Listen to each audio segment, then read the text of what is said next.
국내 간편 결제 서비스의 대표주자 카카오페이는 지난 2021년 주식시장에 상장했습니다. 한때는 주당 가격이 무려 20만 원을 웃돌기도 했는데요. 그런데 공교롭게도 상장 이후부터 다른 기업들은 한번 겪을까 말까한 일들이 심상치 않게 터지고 있습니다. 재작년에는 경영진 먹튀 논란, 작년에는 시스템 먹통 사태가 벌어졌고 그럴 때마다 주가는 뚝뚝 떨어졌는데요. 올해는 잠잠한가 했더니 아니나 다를까 얼마 전 경찰 압수수색을 받았습니다.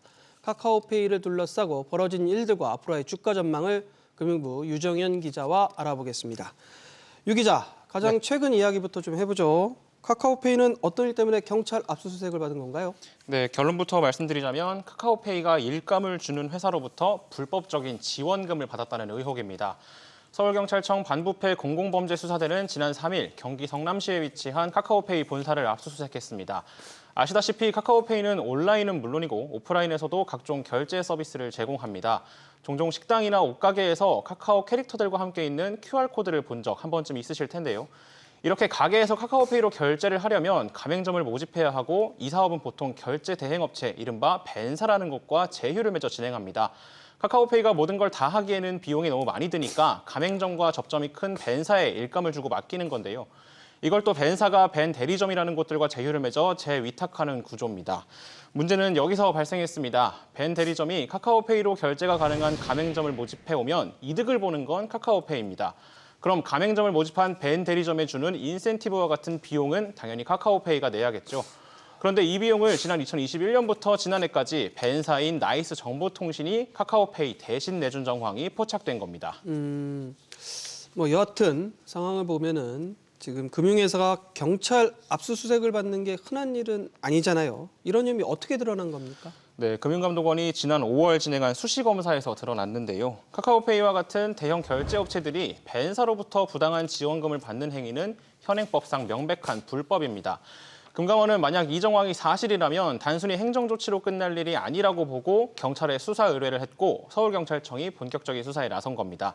경찰은 이 비용을 나이스 정보통신이 대신 낸 데 대해 대가성이 있었는지, 카카오페이가 먼저 비용 대납을 요구했는지 등을 두루 조사할 방침입니다.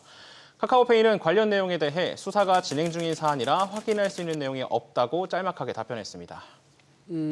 가만 보면 카카오페이의 갑질 이런 문제인 것 같은데 그런데 보면은 카카오페이 매년 굵직굵직한 일로 언론에 거의 등장하고 있어요. 그렇죠? 네, 그렇습니다. 가장 오래된 일부터 좀 살펴보면요. 우선 지난 2021년에는 주요 경영진들이 스톡옵션으로 보유하고 있던 지분을 대거 매도한 바 있습니다. 당시 카카오페이가 상장한 지 약 한 달이 지난 시점이었는데요. 류영준 전 대표를 비롯해 경영진들이 팔아치운 주식은 당시 시세로 약 900억 원에 달하는 규모였습니다. 상장 직후 그것도 주요 경영진이 지분을 대거 매도한 만큼 시장에선 회사 가치에 의문을 제기할 수밖에 없었고 주가는 폭락했습니다. 그로부터 약 1년이 지난 지난해 10월에는 위기 대응 능력이 시험대에 올랐는데요. 경기도 성남시에 위치한 SKCNC 데이터 센터에 불이 나면서 카카오페이 서비스가 며칠 동안 제대로 작동하지 않았습니다. 카카오페이는 돈을 충전해놓고 쓰는 고객도 있기 때문에 안정적인 서비스 운영이 필수적임에도 서버를 이중화하는 데 소홀했던 겁니다. 이와 관련해 당시 이복현 금감원장도 서버 이중화가 미비했다고 볼 여지가 크다고 답했는데요. 금감원은 올해 안에 카카오페이의 당시 사고건에 대한 제재 수위를 결정할 방침입니다. 그런데 이 카카오페이 이 주식을 갖고 있는 분들 가장 관심사가 이 주가인데 지금 보면은 악재가 계속 나오면서 주가 협약도 상당히 좀 어렵다라는 얘기도 나오고 있어요. 어떤가요? 네, 실제로 그렇습니다. 우선 상장 첫날이었던 지난 2021년 11월 3일 카카오페이 종가는 19만 3천 원이었습니다.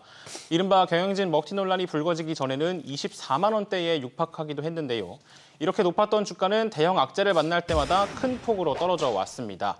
실제로 압수수색 소식이 전해진 다음 날이었던 지난 4일에도 카카오페이 주가는 전날보다 4.8% 넘게 하락했고요. 지난 12일 기준으로 4만 원 후반선에서 머물러 있는 등 최근 5만 원 진입을 겨우 바라보는 상황입니다. 금융투자업계에서는 카카오페이가 떨어진 주가를 끌어올리려면 실적을 통해 가치를 증명해내야 한다는 게 중론인데요. 결제 부문 매출이 늘고 있고 대출 중개와 증권 사업도 순항하고 있다는 점은 긍정적인 요인입니다. 다만 여전히 영업 적자가 이어지고 있고 실제 수익성 개선은 내년까지 가야 한다는 전망이 있는 만큼 당분간 주가 회복은 쉽지 않을 것으로 보입니다.